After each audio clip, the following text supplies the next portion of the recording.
Οκ, πάμε. Για αρχή, ας το στήσουμε σωστά.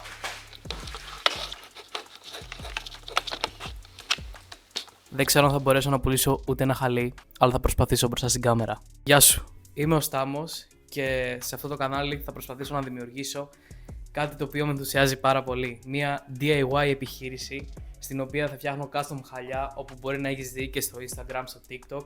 Θα φτιάξουμε κάτι παρόμοιο και θα προσπαθήσουμε να φτιάξουμε έτσι μια μικρή startup και όπως πάει.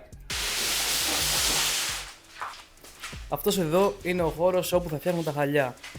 Προς το παρόν είναι λίγο χύμα, αλλά μου αρέσει που ξεκινάει έτσι. Δεν θα σου πουλήσω σεμινάρια ούτε το πώς να γίνεις εύκολα επιτυχημένος. Απλώς θα καταγράψω την πορεία μου από το μηδέν.